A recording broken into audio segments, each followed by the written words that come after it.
Hello students, अपन topic अपना start हो रखा था हार्मोनिया की स्ट्रक्चर। हार्मोनिया के स्ट्रक्चर में अपन ने देखा था कि उसके इंटरनल ऑर्गन्स में मैंने आप लोगों को बता दिया था। सबसे पहले एलिमेंट्री कैनाल के बारे में यानी डाइजेस्टिव सिस्टम के बारे में। फिर अपन आज बात करते हैं, कल इसके पहले अपन ने बात की थी कि इसमें विशिष्ट प्रकार के ऑर्गन्स भी पाए जाएंगे। आज अपन बात करते हैं इसमें इंटरनल ऑर्गन जो होता है, जिसमें अपन बात करेंगे सर्कुलेशन की। और सर्कुलेशन के लिए रेस्पॉन्सिबल होता है, जैसे कि बात करेंगे हार्ट की, ब्लड वेसल्स की और ब्लड की। तो यहाँ पे सर्कुलेशन के लिए रेस्पॉन्सिबल जो होते हैं, वैसे बात करेंगे ब्लड और ब्लड वेसल।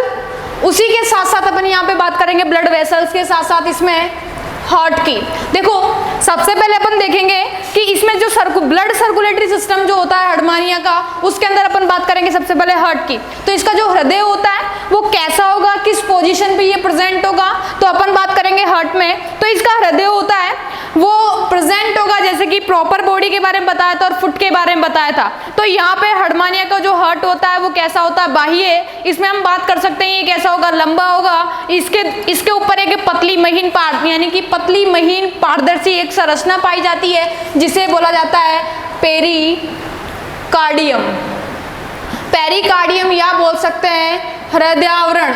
ये हृदय आवरण भी किस पे पाया जाता है, हार्ट के ऊपर पाया जाता है। हम यहाँ पे बात करेंगे इसके अंदर क्या प्रेजेंट होता है, हृदय आवरण के बीच में यहाँ पे श्वेत रंग का धूसर एक द्रव पाया जाता है, जिसे यहाँ पे मैटर नाम दिया गया है। और उस मैटर के अंदर, उस मैटर को हम क्या बोलेंगे, ल्यूमिन कहा जाता है। इसी के साथ साथ जो हार्ट इसका होता है, ये हार्ट पेरिकार्डियम के द्वारा, इसकी जो पेरिकार्डियम होती है उसके अंदर मसल्स नहीं पाई जाती है, इसीलिए इनमें जो कॉन्ट्रैक्शन की यानी कि जो ये पेशीय तो पेशीय नहीं होता है, अपेशीय होने के साथ साथ इसमें कॉन्ट्रैक्शन की असंकुचनशील होता है, यानी संकुचन की क्रिया इसमें नहीं पाई जाती है। ये जो हार्ट होगा वो कैसा होगा, नलाकार आपको संरचना दिखाई दे रही है। नलाकार के साथ साथ इसके दोनों भाग, हार्ट के दोनों भाग यहाँ पे कैसे होते हैं, ओपनली होते हैं। इसमें जो पेरिकार्डियम पाया जाता है वो पेरिकार्डियम मोटा स्तर होता है, मोटा स्तर और असंकुचनशील स्तर होता है। लेकिन इसके दोनों सिरे, जो पेरिकार्डियम के दोनों सिरे होते हैं, वो दोनों सिरे कैसे होते हैं, क्लोज होते हैं, यानी बंद प्रकार के होते हैं। लेकिन इसके आंतरिक भाग में देखो, पेरिकार्डियम के आंतरिक भाग में जो ये भाग दिखाई दे रहा है उसे क्या बोलेंगे, हार्ट कहेंगे। तो पेरिकार्डियम तो बाह्य वाला हिस्सा हो गया, और इनको दोनों को जोड़ने के लिए क्या प्रेजेंट होती है, इसमें कनेक्टिव फ्लैम प्रेजेंट होती है। कनेक्टिव फ्लैम के बाद में अपन बात करेंगे कि इसमें देखो आगे की चलकर ये कैसी हो रही है, ब्रांच्ड हो रही है, नलिका रूपी एक पतली संरचना होती है, लंबी संरचना होती है। इसके अंदर आपको यहाँ पे दिखाई दे रहा है कि ये कैसी हो रही है, शाखित हो रही है। तो इसमें ऊपर वाला भाग देखो क्या कहलाएगा, ब्रेंकियोकार्डियल वेसल कहलाती है, ब्रेंकियोकार्डियल वेसल कहलाती है। इसी में ही यहाँ पे क्या प्रेजेंट होंगे, एक तो वेंट्रल एरोटा प्रेजेंट होता है। वेंट्रल एरोटा नीचे जाकर डिवाइडेड हो जाएगा, जिसे यहाँ पे बोला जाएगा सब स्टाइलर टेस्ट वेसल भी कहा जाता है। तो ये हार्ट के अंदर हम बात करेंगे नलिका रूपी संरचना होती है, जो एक बाहर आवरण के द्वारा ढकी होती है, जिसे पेरिकार्डियम कहा जाता है। इसमें भी हम बात करेंगे जो शरीर के क्या प्रेजेंट होती है, ये दाहिनी और एंडोस्टाइल की बात करेंगे। एंडोस्टाइल के साथ साथ ही यकृत के दाहिनी पिंड की तरफ ये पाई जाती है। एंडोस्टाइल यानी नीचे वाले भाग, मैंने आप लोगों को बताया था कि इसके अंदर जो यानी डाइजेस्टिव सिस्टम होता है उसके अंदर एंडोस्टाइल की पोजीशन बताई थी ओइसोफेगस में। उसी के साथ साथ इसमें भी क्या होता है कि विशेष यानी कि ये एंडोस्टाइल, और एंडोस्टाइल के साथ साथ ये लीवर वाले भाग के अंदर दाईं और बाईं तरफ के लोब्स में पाए जाते हैं। जैसे कि लेफ्ट प्रकार का गोनाड्स भी मैंने बताया था, लेफ्ट प्रकार के गोनाड्स के नीचे ये कंडीशन पाई जाती है हार्ट की पोजीशन। तो ये हार्ट हमने बताया कि नलिका रूपी संरचना होगी। नलिका रूपी संरचना के साथ साथ इनमें क्या प्रेजेंट होते हैं, रक्त पात्र पाए जाते हैं, जिन्हें बोला जाता है ब्लड वेसल। तो पेरिकार्डियम का एक मोटा आवरण आपको दिखाई दे रहा है। इस मोटे आवरण में यहाँ पे क्या प्रेजेंट होती है, ब्लड वेसल्स भी इनमें पाई जाती है, जिसके द्वारा देखो मैंने आपको बताया ये आगे चलकर क्या हो रही है, ब्रांच हो रही है। तो हम ध्यान रखना कि जो हार्मोनिया का हार्ट होता है वो कैसा होता है, नलिका रूपी संरचना होगी, लंबी होगी, इसकी दीवार पतली होती है, और श्वेत रंग का संकुचनशील नलिका रूपी संरचना के रूप में ये प्रेजेंट होता है। पोजीशन के बारे में आपको बताया, लेकिन इसका पेरिकार्डियम तो क्लोज होता है, लेकिन हार्ट क्या होता है, दोनों भागों से, अग्र वाले भाग और पश्च वाले भाग दोनों तरफ से क्या होता है, ओपनली होता है। इसकी पोजीशन मैंने आपको बताई। और अब बात करते हैं कि इसमें जो हृदय आवरण होता है वो कैसा होता है, नाशपाती आकार का होता है। नाशपाती आकार के साथ साथ इनकी जो वॉल होती है वो भी कैसी होती है, थिक होती है। यहाँ पे अपनी बात हो गई, इनके ऊपर क्या पाया जाता है, रक्त का संचरण पाया जाता है। ये हार्ट की पोजीशन के बाद में अपन बात करते हैं। यहाँ पे देखो, ये एक एक्स्ट्रा में मैंने आप लोगों को एक डायग्राम स्योप के द्वारा बताया, इसकी जो पेरिकार्डियम होती है वो पेरिकार्डियम होती कैसी है। पेरिकार्डियम में आपको यहाँ पे देखो ये एक मोटा लेयर दिखाई दे रहा है, थिक लेयर दिखाई दे रहा है। इस मोटे लेयर में क्या प्रेजेंट होते हैं, ब्लड सीनस इसमें पाए जाते हैं, जिसके द्वारा ब्लड का फ्लो चलता रहता है। यहाँ पे देखो ये मोटे स्तर में ये अंदर की तरफ फोल्ड या वलन रूपी संरचना बन रही है। इस फोल्ड या वलन रूपी संरचना है जो क्या करती है, हार्ट को और पेरिकार्डियम को जोड़े रखती है, जिसको बोला जाता है कनेक्टिव फ्लैप कहा जाता है। ध्यान रखना, ये क्या कहलाता है, कनेक्टिव फ्लैप कहलाता है। इसके अंदर देखो अंदर की तरफ झिल्ली रूपी संरचना पाई जा रही है। ये झिल्ली रूपी संरचना विशिष्ट प्रकार की एक मस्कुलर लेयर के द्वारा निर्मित होती है, जिसे बोला जाता है मसल्स लेयर। तो पेरिकार्डियम, ये तो पेरिकार्डियम वॉल हो गई। पेरिकार्डियम वॉल अंदर की तरफ क्या बना रही है, फोल्ड्स बना रही है। फोल्ड के साथ साथ हम बात कर रहे हैं इसके अंदर क्या प्रेजेंट है, यहाँ पर ये जो मैंने बताया मसल लेयर होती है, इसके अंदर क्या प्रेजेंट होता है, द्रव पाया जाता है, जिसे बोला जाता है ल्यूमिन ऑफ हार्ट, यानी हार्ट का ये लूमिन होता है। इसमें लास्ट ऊपर वाली ये जो आपको वॉल दिखाई दे रही है, इसमें क्या प्रेजेंट होते हैं, ब्लड सीनस इसमें पाए जाते हैं। ये तो बात हो गई अपनी किसके बारे में, हार्ट के बारे में। दूसरा नंबर अपन बात करते हैं इसमें ब्लड वेसल्स की, रुधिर वाहिनियों की बात करते हैं। तो रुधिर वाहिनियां, जो हार्टमानिया की जो ब्लड रुधिर वाहिनियां होती है, ये भी कैसी होती है, इसकी पेरिकार्डियम के अंदर यहाँ पे डिवाइडेड होगी ये पोर्शन, यानी कि इसके अंदर विशिष्ट प्रकार का ये क्षेत्र बना देती है। इस क्षेत्र को कौन सा रीजन बोला जाता है, ब्लड वेसल रीजन कहा जाता है। ब्लड वेसल रीजन के अंदर भी हम बात करेंगे कि इनमें विशिष्ट जो ब्लड वेसल के लिए भी क्या प्रेजेंट होती है, जैसे कि वेंट्रल, मैंने आपको बताया क्या विसरल एरोटा इसके अंदर प्रेजेंट होता है। इसी के साथ साथ इसमें क्या प्रेजेंट होगी, एक तो अग्र और पृष्ठ यहाँ पे क्या पाई जाती है, महाधमनियां इनमें पाई जाती है। अग्र और पृष्ठ महाधमनियों के साथ साथ आपको मैंने बताया इसमें क्या प्रेजेंट होता है, ब्रेंकियोकार्डियक वेसल भी इनमें पाई जाती है। ये क्या होती है, जो भी ये वेसल्स होगी वो बाह्य रूप में क्या बना लेती है, जाल बना लेती है, जो हार्ट में यानी कि क्या कर लेती है, यहाँ पे ब्लड का सर्कुलेशन बनाए रखती है। तो यहाँ पे ब्रेंकियोकार्डियो वेसल पाई जाएगी। इसी के साथ साथ वेंट्रल एरोटा इसमें पाई जाएगी। और वेंट्रल एरोटा भी क्या होती है, यहाँ पे सब स्टेलर टेस्ट वेसल का ये क्या करती है, फॉर्मेशन करने का कार्य करती है। यहाँ पे बात हो गई अपनी किसकी, ब्लड वेसल की।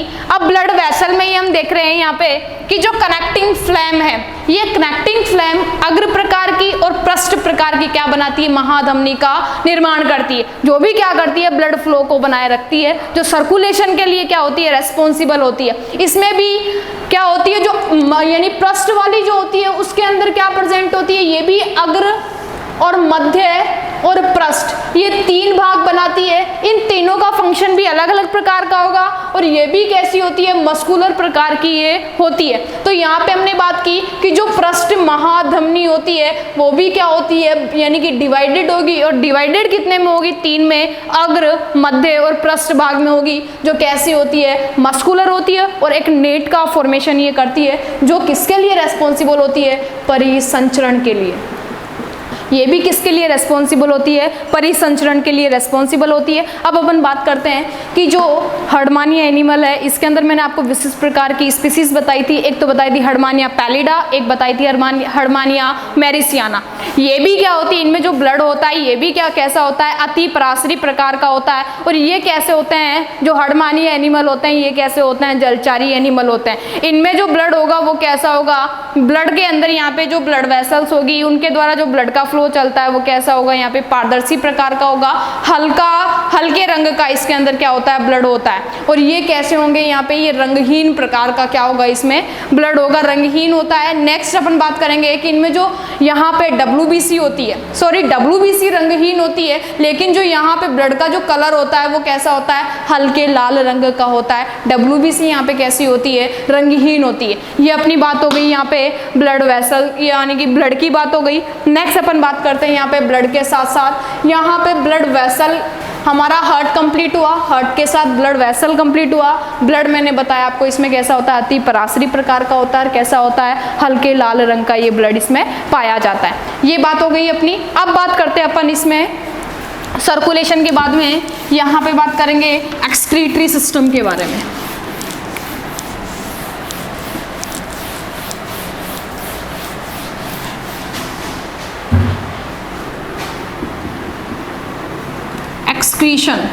एक्सक्रीशन या फिर बोल सकते हैं उत्सर्जन। तो देखो इसमें उत्सर्जन के लिए क्या पाया जाता है, न्यूरल अंग पाए जाते हैं या न्यूरल ग्रंथि पाई जाती है। ये न्यूरल ग्रंथि किसमें हेल्पफुल होती है, एक्सक्रीशन में, यानी कि उत्सर्जी पदार्थों को निष्कासित करने में क्या होती है, यूजफुल होती है। तो एक्सक्रीशन के लिए इनमें क्या पाया जाता है, यहाँ पे न्यूरल ग्रंथि पाई जाती है। ये न्यूरल ग्रंथि कैसी होती है, यहाँ पे नलिका रूपी संरचना का ये क्या करती है, फॉर्मेशन करती है। नलिका रूपी संरचना होती है जो क्या करती है यहाँ पे एक्सक्रीशन के लिए। तो मैंने आपको बताया था एक्सक्रीशन के लिए यहाँ पे क्या पाया जाएगा, एट्रियम पाया जाता है। ब्रैंकियल और एट्रियल दो प्रकार के एपरेचर थे, लेकिन यहाँ पे जो एक्सक्रीशन की क्रिया होती है वो किसके द्वारा होगी, यहाँ पे न्यूरल ग्रंथि के द्वारा होती है। ये न्यूरल ग्रंथि भी कैसी होती है, नलिकाकार संरचना होगी और कैसी होती है, हल्के भूरे रंग की दीर्घ वर्ताकार संरचना होगी। जो कुंडलित होती है ये कैसी होगी, मोटी भित्ति के द्वारा ये निर्मित होती है। और इनमें क्या पाए जाते हैं, तंत्रिका गुच्छक इसमें पाए जाते हैं। ये तंत्रिका गुच्छकों का क्या पाया जाता है, इसमें तंत्रिका गुच्छकों का प्रवाल पाया जाता है। किसमें पाया जाएगा, यहाँ पे न्यूरल ग्लैंड में पाया जाता है। तो न्यूरल ग्लैंड में आपको मैं बता रही हूँ इसमें क्या प्रेजेंट होते हैं, न्यूरल गैंग्लिया पाए जाते हैं, यानी तंत्रिका इसमें गुच्छक पाए जाते हैं। न्यूरल ग्लैंड की एक छोटी ट्यूमर इसमें पाई जाती है और साथ ही साथ इसमें क्या पाए जाते हैं, यहाँ पे हल्के हल्के क्या पाए जाते हैं, न्यूरल फाइबर भी इसमें पाए जाते हैं। न्यूरल फाइबर या फिर बोल सकते हैं तंत्रिका रज्जु पाए जाते हैं। तंत्रिका रज्जु ये क्या कहलाती है, यहाँ पे ग्रंथिया ग्लैंड कहलाती है, जो कैसी होगी, न्यूरल प्रकार की। और इसी के साथ साथ मैंने बताया आप लोगों को इसमें क्या प्रेजेंट होते हैं, गैंग्लिया पाए जाते हैं, गुच्छक पाए जाते हैं। ये गुच्छक आगे चलकर किसका, यहाँ पर प्रवार का फॉर्मेशन कर देते हैं। तो इसके लिए क्या हो गया कि एक्सक्रीशन के लिए रेस्पॉन्सिबल हो गई यहाँ पे न्यूरल ग्रंथि, जिसके द्वारा यहाँ पे क्या होता है, एक्सक्रीशन की क्रिया। और ये किसके द्वारा खुलता है, बाहर, अवस्कर या क्लोएका के द्वारा ये क्या करता है, बाहर की तरफ खुलता है। ये जो एनिमल होंगे, इन एनिमल में यहाँ पे जो पोर होता है इसको क्या बोलेंगे, यहाँ पे अवस्कर संरचना। तो ये एक्सक्रीशन की क्रिया भी किसके द्वारा कंप्लीट होगी, न्यूरल ग्रंथि के द्वारा कंप्लीट होती है। तो मैंने आप लोगों को आज बताया कि एक तो सर्कुलेटरी सिस्टम के बारे में, एक आपको मैंने बताया एक्सक्रीशन के बारे में। इसी के साथ साथ हम बात करते हैं एक नर्व सिस्टम के बारे में। देखो तंत्रिका जो तंत्र होता है, तंत्रिका तंत्र में अपन बात करेंगे। इसमें तंत्रिका तंत्र किसके द्वारा निर्मित होगा, ये जो न्यूरल ग्लैंड है इसमें क्या प्रेजेंट है, यहाँ पर न्यूरल फाइबर्स प्रेजेंट है। ये न्यूरल फाइबर्स जो आगे चलकर किसका फॉर्मेशन करेंगे, यहाँ पे गैंग्लिया का फॉर्मेशन करेंगे, न्यूरल गैंग्लिया का फॉर्मेशन करेंगे। तो न्यूरल गैंग्लिया क्या होती है, यहाँ पे तंत्रिका तंत्र के लिए रेस्पॉन्सिबल होती है। न्यूरल गैंग्लिया ये क्या होती है, यहाँ पे तंत्रिका तंत्र के जो किससे अटैच होती है, मस्तिष्क से। यहाँ पे आपको पता है कि तंत्रिका तंत्र का जो कार्य होता है वो क्या होता है, आवेगों के संचरण का या संप्रेषण करने का कार्य होता है। तो इसके लिए तंत्रिका तंत्र में क्या प्रेजेंट होंगे, न्यूरल गैंग्लिया पाए जाएंगे। और ये न्यूरल गैंग्लिया किससे अटैच होते हैं, तंत्रिका तंत्र से अटैच होते हैं। इनमें कैसा प्रकार का होता है, केंद्रीय प्रकार का। तो यहाँ पे हो गया किसके बारे में, तंत्रिका तंत्र के बारे में। ये भी वेल नहीं होता, लेकिन यहाँ पे प्रेजेंट होते हैं फाइबर्स के रूप में जो आवेगों के संचरण के लिए हेल्पफुल होते हैं। आज के लिए इतना ही, नेक्स्ट क्लास में देखेंगे। Thank you.